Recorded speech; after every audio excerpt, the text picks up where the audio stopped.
자, 그러면 이번 주제에서는 여러분들과 뉴턴 이전의 행성의 운동 체계를 처음으로 조직적이고 체계적으로 기술을 했던 케플러 법칙에 대해서 한번 알아볼게요. 지금 제가 조직적이고 체계적으로 기술했다 하는 이유에 대해서 여러분들은 잠깐 생각을 해봐야 되는데, 왜냐면 케플러는 막연하게 상상을 해서 또는 공상적으로 생각을 해서 이 행성의 운동 법칙을 기술한 게 아니라, 실제는 티코 브라헤가 약 20년 동안 연구를 했던 방대한 자료를 바탕으로 해서 분석을 했던 거예요. 그래서 여기는 상당히 행성의 운동을 근대적인 시각에 맞게 정확하게 잘 기술을 하고 있어요. 그만큼 중요했던 연구 결과예요. 자, 그러면 여기는 여러분들이 약간 배경을 알고 있어야 돼요. 시작 자체는 이렇게 되겠죠. 우리가 유럽에서 과학의 발달사를 이렇게 보게 되면은 이제 그리스 시대가 있었고, 그 그리스 시대에서 거기에 자연철학자들이 많이 있었잖아요. 그 자연철학자 중에서 프톨레마이오스라고 하는 분이 우주관을 세웠던 거예요. 물론 아리스토텔레스 등등등의 영향을 받아서 세운 관인데, 거기에서 뭐라고 했냐면, 거기에서 지구가 우주의 중심이고 태양 자체가 그리고 다른 별들이 지구 중심을 돈다라고 하는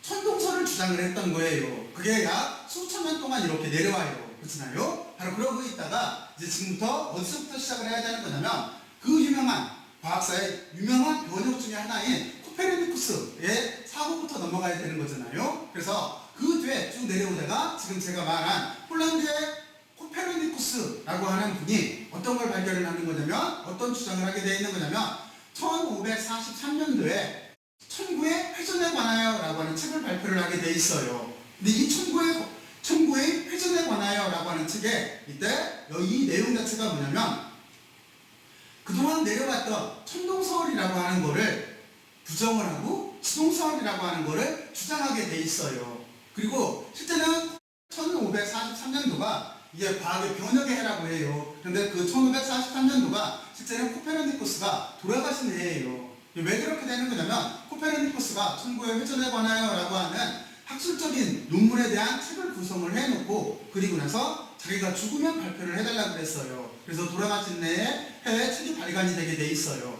그게 1543년이에요. 바로 이렇게 세상이 변혁이 온 거예요. 그전까지는 지구가 우주의 중심이고 나머지가 다 주변을 돈다라고 생각을 했는데, 코페르니쿠스가 그렇지가 않고 지동설을 주장을 한 거예요.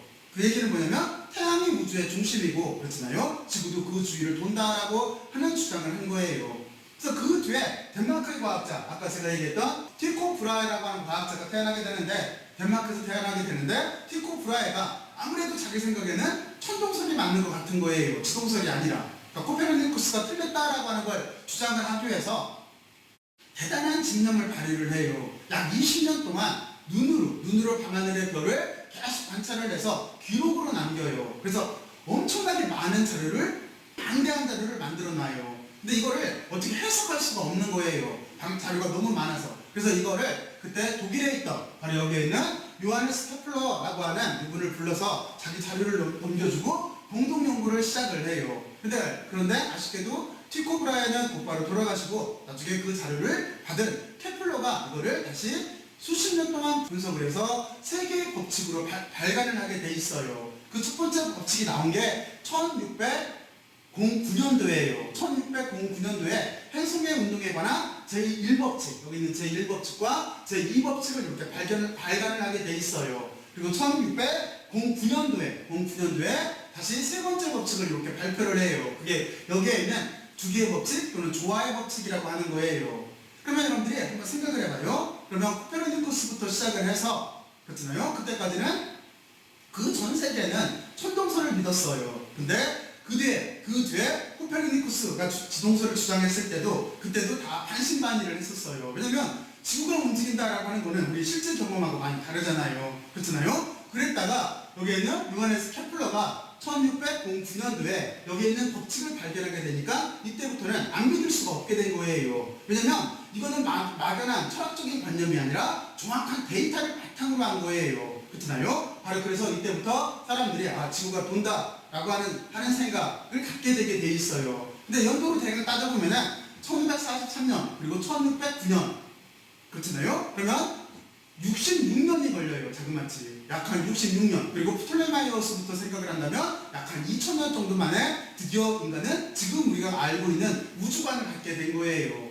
그리고 그 뒤에 다시 이거를 체계적으로 정말로 증명한 사람은 누구냐면은 뉴턴이에요. 뉴턴이 다시 아까 제가 여러분들한테 부연 설명을 먼저 했듯이 1687년도에 프린키피아라고 하는 책을 쓰는데 그 일본에 바로 이 케플러의 법칙을 증명하는 내용이 나와요. 그렇잖아요? 그러면 다시 한번 생각을 해보면은 그러면 요하네스 케플러부터 시작을 해서 다시 몇 년이 흐른 거냐면 약 1687년에서 1609년도를 빼게 되면은 약 한 78년 정도가 흐르네요. 그렇잖아요? 그래서 전체적으로 생각을 하면은 코페르니쿠스부터 시작을 해서 현대 과학관까지 올 때까지, 뉴턴 시대까지 올 때까지 약 한 150년 정도 시간이 흐르네요. 144년이 흐르네요. 그렇잖아요? 바로 그만큼 엄청난 시간 동안 천재적인 과학자들이 열심히 연구를 하고 그리고 창의적인 생각을 해서 현대 우리가 알고 있는 우주관의 기초적인 모델을 만들게 되는 거예요.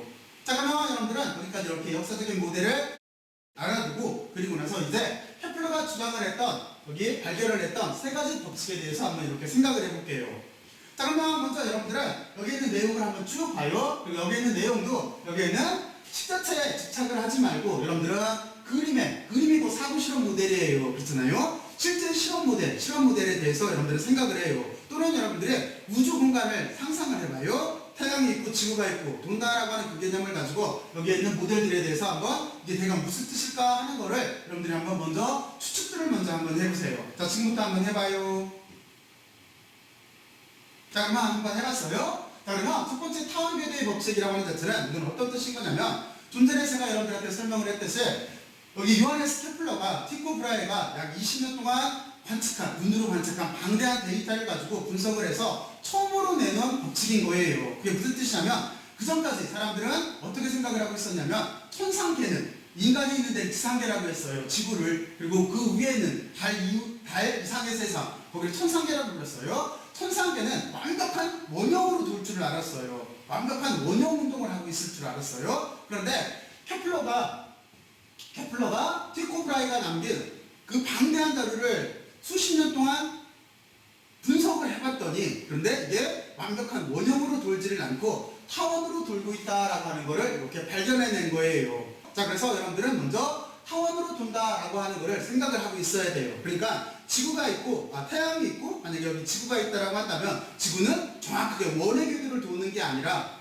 이게 아니라 타원 궤도로, 그러니까 찌그러진 궤도를 돈다라고 하는 거예요. 그 찌그러진이라고 하는 뜻이 우리가 타원에서는 이심률이라고 하는 거잖아요. 바로 그렇게 돈다는 뜻인 거예요. 자, 그래서 여러분들은 여기에서 간단하게 그냥 여기 용어만 몇 가지를 알고 넘어가면 타원 궤도로 돌려면 초점이 두 개가 있어야 되는 거잖아요. 그렇잖아요. 그리고 우리가 여기 가운데부터 시작을 해서 이만큼 길이를 여기를 우리가 장축이라고 해요. 장축은 보통 기호로 A로 써요. 그리고 짧은 축에 이렇게 반지름을 우리가 단축의 반지름을 해서 B로 써요. 그리고 또 하나 이 가운데부터 초점까지 거리 여기를 우리가 C로 이렇게 써요. 이거는 일반적인 표기가 이래요. 그리고 제가 조금 전에 말한 얼마나 원에 가깝니? 라고 하는 이심률이라고 하는 자체는 식자체를 어떻게 쓰는 거냐면 일반적으로 이심률을 2로 써요. 그리고 여기는 A라고 하는 여기 장축의 반지름 A를 가지고 이만큼 초점까지의 거리 C를 나눠준 값이에요. 이게 우리가 이심률이라고 하는 거예요. 그러니까 A분의 C예요. 그래서 실제 지구를 태양을 중심으로 계산을 해보면은 이 이심률 값 자체가 0.017 정도 돼요. 그러니까 실제 지구는 거의 원형에 가깝게 돌고 있는 거예요. 완벽한 원은 아니지만 거의 원에 가깝게 돌고 있어요. 지금 이 그림은 여기 그림은 여러분들이 이해하기 쉽게 하기 위해서 타원의 이심률을 많이 이렇게 찌그러진 모양으로 그렇죠? 1에 가깝게 만들어 놓은 거예요. 이렇게 만들어 놓은 거예요. 자, 그러면 여러분들은 먼저 여기 타원 궤도의 법칙이 뭔가 하는 거에 대해서 다시 한번 생각을 해보고 그리고 이심률의 정의에 대해서 한번 생각을 한번 해봐요. 자, 그러면 여러분들은 일단 타원 궤도의 법칙이라고 하는 걸 이해를 했죠? 그러니까 지구는 타원 궤도를 도는 거예요. 자, 그리고 그 뒤에는 어떤 거냐면 여기는 두 번째 법칙인 면적 속도 일정의 법칙이라고 하는 게 있어요. 이것도 요하네스 케플러가 1609년에 일법칙과 같이 발표를 한 내용 중에 하나예요. 근데 이 면적 속도 일정의 법칙이라고 하는 자체는 뭐냐면 여러분들 이렇게 생각하면 쉬워요. 만약에 이제부터 이제 태양하고 행성 문제를 바꿀게요. 여기 태양이 있고 만약에 여기 행성, 지구가 있다라고 한다면 예를 들어서 지구라고 한다면 지구가 태양으로부터 멀리 있을 때는 같은 시간 동안 이만큼을 움직였다라고 한다면 만약에 태양에 가깝게 왔을 때는 더 먼 거리를 이동한다는 뜻인 거예요. 어떤 뜻인지 어떤 의미인지 같아요? 다시 한번 설명을 하면은 만약에 어떤 행성이 태양으로부터 멀리 있을 때는 같은 시간 동안 조금 움직여요. 하지만 태양에 가깝게 오면은 더 먼 거리를 이동한다는 거예요. 그게 면적 속도 일정의 법칙이에요. 이 말을 어떻게 면적으로 바꿀 수가 있냐면 만약에 델타 t라고 하는 시간이 흘렀다라고 한다면 그때 여기 있던 행성이 이만큼 갔다라고 한다면 이만큼 면적이 생기잖아요. 지금 이렇게 된 이 부분. 이 면적 자체가 서로 일정하다는 소리예요. 그러려면 이쪽으로 왔을 때는 태양 자체가 이만큼 움직여야 돼요. 그래서 이렇게 된 이 면적하고 여기에는 가는 이 면적하고 서로 같을 수밖에 없어요. 그러면 태양은 가까이 왔을 때 더 멀리 움직일 수밖에 없는 거예요. 같은 시간 동안에 더 먼 거리 공간상을 이동할 수밖에 없는 거예요. 이게 면적 속도 일정의 법칙이에요. 자, 그러면 여러분들이 면적 속도 일정의 법칙이라고 하는 거에 대해서 이제 머릿속으로 상상을 하고 의미 부여를 한번 해봐요. 여러분들이 머릿속에 태양을 하나 만들고 그리고 행성을 하나 만들어요. 그리고 멀리 있을 때는 이게 천천히 움직여요. 하지만 가까이 왔을 때는 빨리 움직이면서 더 많은 먼 공간 거리를 이동하게 되는 거예요. 바로 그게 면적 속도 일정의 법칙이에요. 자, 그럼 여기까지 해봤죠? 자, 그리고 나서 우리는 여기를 어떻게 증명을 할 수가 있냐면 여기 증명인데 여러분들이 알고 있는 개념으로 증명할 수가 있어요. 그러니까 걱정할 필요가 없어요. 자, 그러면 여기를 증명하기 위해서 여러분들은 어떤 생각을 먼저 해야 되는 거냐면 이제 뉴턴 법칙을 사용을 해야 되겠죠. 그렇잖아요. 케플러 법칙이지만 실제 증명한 거는 뉴턴이에요. 자, 그래서 우리는 그렇게 생각을 하면 쉬워요. 뉴턴주의라고 하는 개념을 이용을 해서 생각을 하면 여기가 쉬워요. 자, 그래서 여기를 어떻게 증명을 할 수가 있냐면 바로 이거예요. 여러분들은 가운동량 보존 법칙이라고 하는 걸 배웠어요. 그리고 토크라고 하는 개념도 이미 알고 있어요. 그 두 가지에 대해서 다시 한번 머릿속으로 생각을 해봐요. 그러면 틀림없이 가운동량이라고 하는 자체는 어떤 식으로 보존이 될 수가 있었었냐면 토크라고 하는 외력 자체가 외부에 있는 힘 자체가 0이면 가운동량은 보존이 됐었어요. 생각나요? 그렇잖아요? 바로 그렇잖아요? 자, 그러면 지금부터 한번 봐봐요. 만약에 태양하고 여기 행성, 고리개라고 가정을 한다라고 한다면 태양, 행성, 고리개예요. 그렇다고 한다면 우리는 어떻게 여기에다가 토크라고 하는 걸 적용을 시킬 수가 있냐면 이렇게 하겠죠? 틀림없이 이 태양의 인력 때문에 태양에 끄는 힘 때문에 여기 있는 행성은 돌아가고 있는 중인 거예요. 그렇잖아요? 자, 그랬을 때 우리는 태양부터 행성까지 거리를 이렇게 R벡터로 표현을 했어요.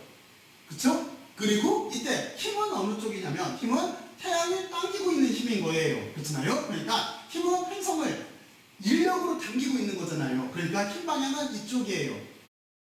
자, 그러면 여기서 무슨 얘기를 해주고 싶어서 그러냐면 우리는 토크를 결정을 해야 되는데 토크라고 하는 정의가 어떻게 되는 거냐면 팔의 힘이었었어요. 그렇죠? 그러니까 토크라고 하는 거는 벡터인데 여기는 어떻게 쓸 수가 있냐면 R이라고 하는 벡터에다가 크로스 프로덕트가 들어가고 힘이라고 하는 벡터가 이렇게 들어갔었어요. 그러니까 R 크로스 F였었어요. 근데 지금 경우를 잘 보게 되면은 어떻게 되는 거냐면 R이라고 하는 이 방향하고 그리고 힘의 방향 자체가 서로 같아요. 그러니까 R 크로스 F에서 방향 자체가 같기 때문에 토크는 0인 거예요. 왜 그러냐면 AB 사인 세타인데 사인 세타가 0도기 때문에 그래요. 그러면은 전체 토크 값은 0이겠죠? 그럼 토크 값이 0이라고 하는 자체는 뭐예요? 각 운동량 자체가 태양, 행성, 고리개에서 보존된다는 뜻인 거예요. 왜 그러냐면 토크 타우를 우리가 각 운동량으로 쓰게 되면은 이거는 dt 분의 dl이었었어요. 이게 토크에 대한 정의였었잖아요. 그렇잖아요?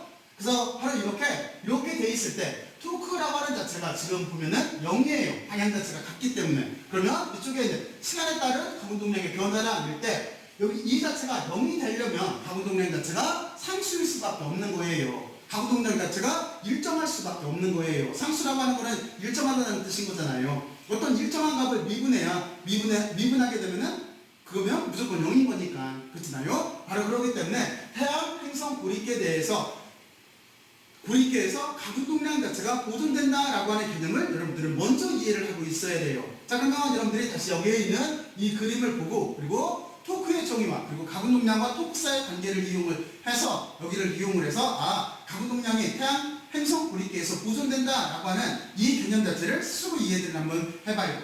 여러분들 정도면 틀림없이 잘 이해를 할 거예요. 그것만 이해를 하면 나머지는 산수밖에 안 돼요. 자, 그러면 그 되는 걸 이해를 해봐요.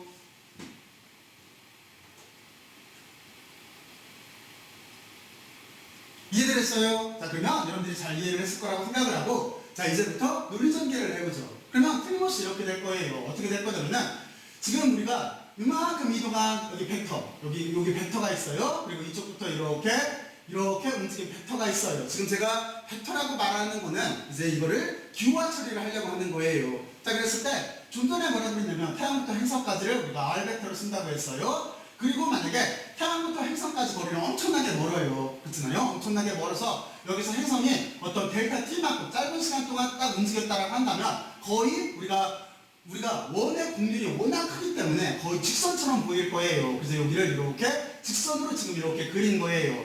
이해갔죠? 자, 그리고 여기에는 요만큼 벡터를 이쪽으로 이렇게 평행이동을 시켜봐요. 그리고 나면 여기가 이만큼 평행사변형의 면적이 된다라고 하는 걸 알 수가 있을 거예요. 그렇죠? 어떤 의미인지 이해갔죠? 자, 그리고 우리는 요 식을 이도를 하려고 그래요. 그랬을 때 우리가 요 평행사변형의 요 면적 자체는 어떻게 구할 수가 있어요? 벡터하고 어떤 관계가 있을까요? 이게 외적이라고 하는 개념인 거죠. 그렇죠? 여러분들이 지금까지 했던 A 크로스 B는 A, B의 사인 세타라고 하는 그 개념 자체가 실제 이거를 평행사변형의 면적을 구할 때 쓸 수가 있는 거잖아요. 그렇잖아요? 바로 그쪽으로 가려고 하는 거예요. 그래서 무슨 뜻이냐면 두 벡터, 여기 R 벡터가 이렇게 있고 그리고 DR 벡터가 있고 이 두 개를 여기를 곱하기로 생각하면 안 돼요. 이게 곱하기가 아니라 여기가 벡터 프로덕트예요. 벡터 프로덕트예요. 크로스 프로덕트예요. 이렇게 곱하는 것 자체가 어떻게 되는 거냐면 평행사변형의 면적이 되는 거예요. 왜 그 평행사변형의 면적이 될까요? 간단하게 그려보면 여러분들이 금방 이해를 할 수가 있어요. 그럼 여기를 잠깐 살펴볼까요? 만약에 A 벡터하고 B 벡터를 제가 임의로 그릴게요. 여러분들이 종이에다 직접 여러분들이 한번 해봐요. 지금 여기에다가는 그릴 수가 없어요. 실제 이게 스크린이에요, 스크린. 여기다 그리게 되면 지울 수가 없어요. 자, 그러면 하여튼 여기다 제가 얘가 모형을 들어서 설명을 할 거니까 여러분들이 한번 종이에다가 그려보던 상상하는 것보다는 직접 그려보는 게 나아요. 한번 직접 해보면 금방 이해가 갈 거예요. 만약에 A 벡터를 이렇게 그리고 B 벡터를 이렇게 그렸다라고 한다면 A 벡터를 정사형을 시켜봐요. 그래서 여기 B 벡터에 프로젝션을 시켜봐요. 그러면 틀림없이 아래쪽으로 이렇게 그림자 벡터를 이만큼 만들게 될 거예요. 그렇죠? 근데 우리는 이 그림자 벡터에 신경을 쓰지 말고 이쪽으로 이렇게 내린 프로젝션 시킨 이 길이에다가 신경을 써봐요. 그러면 A 벡터는 이쪽으로 있고 이만큼 길이, 이 길이는 어떻게 쓸 수가 있어요? 만약에 각도가 여기가 세타라고 한다면 여기는 A의 사인 세타가 되는 거죠. 그죠? 이 길이는 A의 사인 세타가 될 수밖에 없어요. 그리고 여기 B 벡터라고 하는 이만큼 여기를 밑변이라고 한다면 얘는 높이가 되겠죠. 그러면 밑변에다 높이를 곱하면 틀림없이 이렇게 되어 있는 평행사변형의 넓이가 될 거예요. 그렇잖아요? 그러면 여러분들이 A 크로스 B는 A, B의 사인 세타로 되어 있죠. 그래서 A 사인 세타가 지금 높이일 수밖에 없는 거예요. 그렇잖아요? 바로 그래서 이 부분 자체가 여기가 평행사변형의 이만큼 평행사변형의 넓이가 되는 거예요. 근데 우리의 관심은 뭐예요? 실제 자연현상에서는 이만큼 전체 넓이가 아니라 이만큼 반인 거죠. 이 평행사변형의 반의 면적만을 구하고 싶은 거예요. 그럼 어떻게 하면 되겠어요? 여기를 2분의 1로 이렇게 나눠주면 되는 거예요. 그리고 그 면적 자체를 전체 면적을 A라고 했을 때 일부 면적이다라고 해서 DA로 이렇게 써준 거예요. 여러분들이 여기서 정말로 착각하면 안 될 게 있어요. 그게 뭐냐면 아무런 의미 없이 생각을 하게 되면 그냥 말 그대로 여러분들이 만약에 이거를 상수로 접근을 하게 되면 어떻게 착각을 할 수가 있냐면 A 곱하기 여기 DR로 생각을 해요. 그래서 A 곱하기 DR 해서 이만큼 삼각형의 면적을 구했다라고 생각할 수가 있어요. 그 뜻이 아니에요. 여기는 곱하기가 아니라 벡터 프로덕트예요. 그 점을 명심하고 있어야 돼요. 여기가 벡터 프로덕트예요. 그래서 이만큼의 평행사변형의 면적을 뜻하는 거고 그리고 그걸 반으로 해주면은 이만큼 우리가 구하려고 하는 면적이 이렇게 나오는 거예요. 자, 그러면 여러분들은 여기까지 잘 이해를 했을 거라고 생각을 하고 그리고 이 식 자체를 이제 약간 바꿔준 거예요. 어떻게 바꿔준 거냐면 나머지 부분은 그대로 써주고 나서 여기 DR 부분 여기를 우리가 이렇게 바꿨어요. 여기는 여러분들이 어떻게 생각하면 되는 거냐면 만약에 여기서부터 여기까지 이동한 거리예요. 여기 거리니까 거리라고 하는 자체는 우리가 속도에다가 시간을 곱해주면 되는 거잖아요. 그렇잖아요? 그래서 여기를 거리를 속도에다가 시간을 곱해준 거예요. 그리고 이게 일부 면적을 지나갔기 때문에 짧은 시간일 거예요. 그렇게 거리에다가 시간을 곱한 값으로 썼어요. 또는 여기를 이렇게 생각을 해도 돼요. 여기를 접선 속도라고 이렇게 생각을 한다면 접선 속도라고 하는 자체는 우리가 어떻게 구할 수가 있어요? 여기를 시간에 대해서 공간의 변화를 쓸 수가 있는 거죠. 그러니까 속도라고 하는 자체는 dt분의 지금 dr이 될 거예요. 그렇죠? 그랬을 때 dt를 이쪽으로 넘겨주면은 우리가 dr이라고 하는 자체는 여기 있는 것처럼 vt가 나오겠죠? 그렇죠? 그렇게 생각해도 상관이 없어요. 그래서 이쪽을 지금 여기 dr을 vdt로 이렇게 바꿔준 거예요. 자, 그래 놓고 그 뒤에 아래쪽은 어떻게 논리전개를 시켰냐면 여기가 이렇게 크로스 프로덕트로 들어가게 돼 있고, 그리고 우리가 여기에서 우리가 가분동량이라고 하는 것을 이용을 해서 뮤식 자체를 바꿀 수가 있어요. 자, 그러면 여러분들은 좀 전에 가분동량이 보존된다라고 하는 걸 이해를 했어요. 그렇죠? 토크를 계산을 했을 때 토크에서 R과 F의 방향이 같기 때문에 웨이브 토크가, 그러니까 웨이력 자체가 0이에요. 그러면 가분동량 자체는 그 보존이 되게 돼 있었어요. 자, 그랬을 때 여기다 또 한 번 적용을 시켜보죠. 어떻게 적용을 시킬 수가 있냐면 가분동량이라고 하는 자체는 우리가 R 플러스 P라고 하는 거를 전 영상에서 여러분들과 같이 공부를 했었어요. 자, 그러면 이렇게 될 테고, 그리고 우리가 그 앞쪽에서 선운동이라고 하는 자체는 다시 어떻게 썼었어요? 선운동이라고 하는 자체는 M에다가 질량에다가 속도로 곱한 거죠. 그러니까 여기를 질량에다가 속도로 곱한 값을 쓸 수가 있어요. 자, 그러면 이렇게 여기가 R 플러스 MV 꼴로 이렇게 바뀌었죠? 근데 질량이라고 하는 걸 생각을 해보면은 지금 여기에 있는 행성의 질량은 바뀔까요? 안 바뀔까요? 이 행성의 질량은 고정되어 있다라고 보는 거예요. 아까 제가 태양, 행성, 고리깨라고 했잖아요. 그러니까 행성의 질량은 변하지 않는다라고 생각을 하면은 스칼라량으로 물리량을 처리할 수가 있는 거잖아요. 그럼 앞쪽으로 이렇게 나갈 수가 있어요. 그러면 여기 R 플러스 V가 나오죠? 그러면 여러분들이 여기 봤을 때 R 플러스 V가 있죠? 바로 이만큼을 R 플러스 V를 여기에 있는 값을 쓸 수가 있겠죠? 근데 어떻게 쓰면 되는 거냐면 이쪽에는 가분동량이 있고 여기는 질량이 있으니까 질량으로 나눠주면 되겠죠? 그렇죠? 여기를 질량으로 이렇게 나눠주면 될 거예요. 근데 실제는 가분동량이라고 하는 자체는 벡터예요. 벡터인데 이 벡터 가분동량 자체는 조금 전에 보존된다라고 했기 때문에 스칼라량으로 바꿔도 상관이 없어요. 그렇잖아요? 그래서 여기를 어떻게 쓸 거냐면은 R 크로스 V라고 하는 자체가 가분동량이 보존돼야 되기 때문에 일정하게 되고, 그러면 우리는 요만큼 부분을 분모를 중심으로 질량으로 가분동량 자체 크기만을 나눈 값으로 쓸 수가 있어요. 그 값을 대입해서 쓴 거예요. 그러면 바로 이 부분 자체가 이렇게 되겠죠?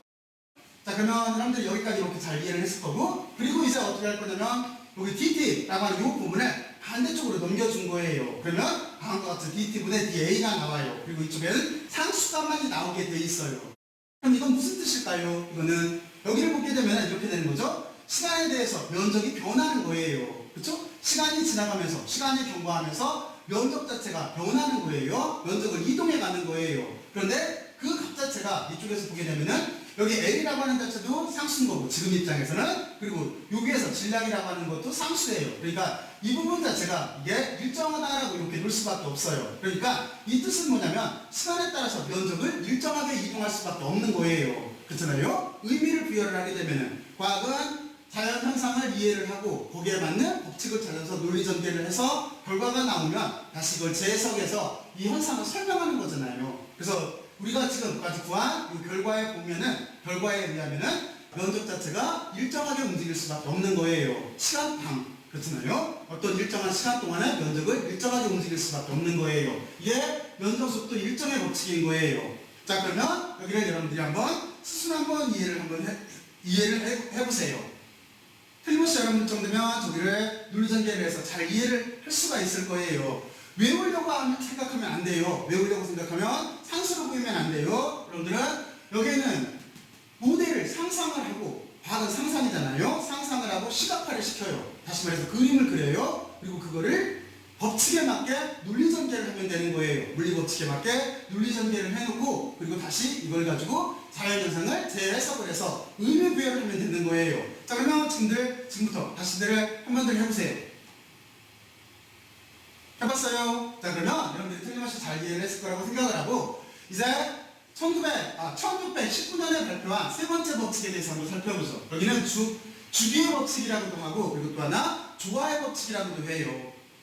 자, 그러면 이 법칙 자체가 뜻하는 건 뭐냐면 결과적으로 말하면 이거예요. 주기의 제곱은 여기 머리에 반지름의 3승에 비례한다라고 하는 거예요. 주기의 제곱은 반지름의 세제곱에 비례한다라고 하는 게 이게 주기의 법칙 또는 조화의 법칙이라고 하는 거예요. 그러면 이 결과를 우리가 어떻게 유도를 할 수가 있냐면 다음과 같이 생각을 해보죠. 일단 문제를 단순화시키기 위해서 여기서 하나의 가정을 할게요. 어떻게 가정을 할 거냐면은 여기 태양이 있고 만약에 지구가 궤도를 돈다라고 했을 때 이 궤도를 단순하게 만들면 되겠죠. 가장 단순한 궤도는 어떤 거예요? 원운동을 할 거예요. 그러니까 우리가 일단은 하원 궤도는 나중에 생각을 하고 원운동을 하고 있다라고 생각을 할 거예요. 그래서 먼저 여러분들은 원운동을 할 때를 눈할 거예요. 그리고 그거를 여러분들이 생각하는 거를 시각화를 시키면 그렇죠? 바로 이렇게 될 거예요. 그렇잖아요? 태양이 있고 행성이 이렇게 있는 거예요. 그리고 태양의 질량을 대문자 m이라고 할 거고 태양부터 행성까지의 거리를 r이라고 할 거고 행성의 질량을 스몰 m이라고 할 거고 그리고 여기 행성의 속도, 지금 접선 속도겠네요. 여기를 이렇게 v로 쓸 거예요. 그리고 틀림없이 이 행성과 태양과 행성 사이에는 지금 인력으로, 만유 인력으로 연결되어 있어요. 그 점을 여러분들은 이해를 하고 있어야 돼요. 자, 그러면 여기까지 이렇게 놓고 나서 자, 이제부터 여러분들이 한번 쭉 한번 논리전개를 해서 여기까지 나오나 하는 걸 이제부터 한번 시도들을 한번 해보세요. 이거 유도하는 건 별게 아니에요. 여러분들이 여기 현상만 이해를 하고 있으면. 자, 그러면 한번 유도들 해봐요. 자, 그러면 여기까지 이해를 했어요. 자, 그러면 여러분들이 이제 제일 중요한 모델화를 만든 거예요. 무슨 얘기냐면 자연에 있는 실제 상황, 태양과 지구라고 하는 행성을 이렇게 간단하게 시각화를 시켜서 만들어 놓은 거예요. 그렇죠? 엄청나게 큰 태양을 이만하게 표현을 해놓고 그리고 지구를 여기에다가 행성이라도 이만하게 그려놨어요. 그리고 지구부터 태양까지의 거리 여기가 1억 5천만 킬로미터 정도 돼요. 그 거리를 그냥 여기다 R이라고 이렇게 써놨어요. 그러니까 자연 현상 자체를 지금처럼 이렇게 상상력을 통해서 시각화를 시켜놓은 거예요. 그러면 여기까지 이렇게 잘 구성을 해놨으니까 이제부터는 어떤 걸 하면 돼요? 이 사고실험 모델에 맞는 법칙을 찾아내면 되는 거잖아요. 그렇잖아요? 그게 이 부분이에요. 여러분들 여기를 보면서 이 사고실험 모델을 법칙화시켰다라고 하는 걸 이해를 해야 돼요. 자, 그러면 여러분들이 먼저 머릿속으로 상상을 해봐요. 여기가 이거와 같다라고 하는 거를 한번 스스로 한번 느껴봐야 돼요. 느껴져요? 여러분들은 이 부분을 어떻게 생각을 하면 되는 거냐면 다시 여러분들이 공간으로 상상을 해봐요. 태양이 있고 여기에서 행성이 있다라고 한다면 틀림없이 태양은 이 행성 자체를 만유 인력으로 당기고 있을 거예요. 그렇죠? 그렇죠? 바로 그런 상황에서 이 행성 자체는 지금 어떻게 하고 있어요? 회전 운동을 하고 있어요. 돌고 있어요. 다시 말해서 원운동을 하고 있는 거예요. 그러면 이 관계는 이렇게 될 거예요. 태양은 행성을 만유 인력으로 당기고 있고 그리고 이 행성은 당기는 구속받은 힘에 의해서 우리가 구신력을 받아서 원운동을 하고 있는 경우가 되는 거예요. 그래서 우리가 여기를 법칙화를 시킬 때 등물을 중심으로 만유인력과 구신력이 같다라고 이렇게 쓸 수가 있어요. 여러분들은 여기 논리를 잘 이해를 해야 돼요. 바로 이것처럼 쓸 수가 있어요. 자, 그러면 여러분들은 제일 중요한 걸 찾아냈어요. 왜냐면 자연 현상을 사고실험 모델을 통해서 시각화를 시켰고 그리고 이 시각화에 합당한 법칙 자체를 찾아낸 거예요. 그러면 그뒤부터는 어떻게 하면 되겠어요? 이제 논리전개를 하면 되는 거죠. 그렇죠? 그랬을 때 우리는 이렇게 쓸 수가 있어요. 만유인력이라고 하는 자체는 어떻게 되어 있는 거냐면 거리의 제곱에 반비례하는 힘이에요. 그리고 질량에 비례를 하게 되어 있어요. 질량에 곱에 비례를 해요. 그러면 여러분들은 그거를 그대로 쓰게 되면은 거리의 제곱에 반비례를 하고 질량의 곱에 비례한다라고 쓰면 되는 거예요. 지금 행성의 질량을 m으로 놨고 태양의 질량을 대문자 m으로 놨어요. 자, 그러면 이만큼 부분이 해결이 됐고 그리고 여기 있는 g라고 하는 자체는 뭐냐면 저거는 만유인력 상수예요. 만유인력 상수라고 하는 자체는 1798년도에 캐벤디시라고 하는 물리학자가 이걸 엄청나게 노력을 해서 찾아낸 상수값이에요. 이거 비틀린 진자를 이용해서 찾아냈어요. 그 값 자체는 6.674 곱하기 10의 마이너스 11승 정도 돼요. 그러니까 6.674 곱하기 10의 마이너스 11승이면 작은 값이잖아요. 그리고 단위는 뉴턴 메타의 제곱 퍼 킬로그램 제곱으로 되어 있어요. 하여튼 이렇게 되어 있는 상수값이에요. 이 부분에 대해서는 여러분들이 이 뒤에 케플러 법칙 뒤에 뉴턴의 만유인력 법칙을 배울 때 여기를 자세하게 눈여볼 거예요. 자, 그러면 하여튼 이렇게 된 게 만유인력 법칙이라고 여러분들이 이해를 하고 있으면 되고 그리고 구신력이라고 하는 자체는 다음과 같이 이렇게 표현돼요. 이 식 자체는 여러분들이 이미 여러 번 봤어요. 왜냐면 F 이퀄 MA에서 M은 질량을 그대로 써주면 되는 거고 A라고 하는 가속도는 구신 가속도일 수밖에 없고 구신 가속도는 V라고 하는 속도의 제곱을 거리로 이렇게 나눠준 값일 거예요. 그래서 이렇게 법칙화를 시킨 거예요. 자, 그러면 이 부분은 여러분들 이렇게 상상을 하면 되겠죠? 어떻게 상상을 하면 되는 거냐면 태양과 지구로 이렇게 이해를 해도 되지만 여러분들이 만약에 줄에다가 돌을 매달아서 이걸 돌린다라고 생각을 해봐요. 그러면 틀림없이 이때는 어떻게 논할 수가 있냐면 여기 여러분들이 돌리는 힘과 저쪽에 있는 행성 자체는 그렇죠? 뭐로 연결되어 있어요? 줄로 연결이 되어 있을 거예요. 장력으로 연결되어 있는 거잖아요. 그리고 내가 가하는 힘 자체가 지금 어떻게 되는 거예요? 행성을 원운동하게 만드는 거잖아요. 바로 이런 경우하고 똑같아요. 단지 행성하고 태양 사이에는 여기가 줄이 연결되어 있는 게 아니라 만유 인력이 연결되어 있는 거예요. 아무것도 없지만 실제는 인력이 연결되어 있는 거예요. 그렇죠? 그래서 인력 자체가 곧바로 원운동하는 구신력을 만들어냈던 거예요. 그리고 그거를 여기까지 논리전개를 했어요. 이제부터는 정말 산수 문제밖에 안 돼요. 자, 그러면 여러분들은 이렇게 해놓고 나서 우리의 관심 자체가 여기 있는 주기를 구하는 거예요. 주기를 구하려고 한다면 이 식 자체에서 주기하고 관계되어 있는 텀이 여기 속도예요. 왜 속도냐면은 여러분들이 이렇게 생각을 해봐요. 여러분들이 여기 태양이 있고 여기 행성이 있을 때 여기 어떤 물체가 있을 때 이 물체가 한 바퀴 이렇게 돌아오는 거에 돌아오는 이거를 우리가 주기라고 해요. 그렇잖아요? 그러면 행성이 빨리 한 바퀴 돌면 주기는 짧을 테고 이 행성이 천천히 여기 있는 물체가 천천히 돌게 되면은 주기 자체는 길 거예요. 그러니까 주기라고 하는 자체는 주기 t라고 써요. 주기라고 하는 자체는 어떻게 쓸 수밖에 없냐면 지금은 원이니까 원의 이 길이는 2파이 r일 거예요. 이 2파이 r을 너 얼마나 빨리 돌았니? 이렇게 질문하면 되는 거예요. 그러면 얼마나 빨리 돌았니는 무슨 뜻이에요? 속도가 얼마냐는 뜻인 거죠. 그러니까 2파이 r을 속도로 나눠주면 되는 거예요. 그렇잖아요? 그거를 우리가 속도 입장으로 쓰게 되면은 다시 이쪽을 주기로 나눠주면 되는 거죠. 그러면 우리가 속도라고 하는 자체는 2파이 r을 주기로 이렇게 나눠주시게 될 거예요. 이 값을 여기다 넣은 거예요. 그러면 여기가 2파이 r t라고 하는 자체를 여기 제곱이 있으니까 제곱을 시켜주면 되겠죠? 그리고 이 식에서 우리의 관심사가 주기예요. 그래서 주기의 입장으로 정리를 하게 되면은 주기의 입장으로 정리를 했어요. 이렇게 할 때 어떻게 묶어준 거냐면은 거리의 삼승을 이렇게 밖으로 빼내고 나머지 이만큼 값을 이렇게 넣어준 거예요. 이게 우리가 구하려고 하는 제3법칙인 주기의 법칙인 거예요. 그러니까 이 식에서 보면은 주기의 제곱이라고 하는 자체는 여기 보면은 반지름의 3승과 이렇게 비례를 한다라고 하는 게 이게 주기의 법칙 또는 조화의 법칙의 결과인 거예요.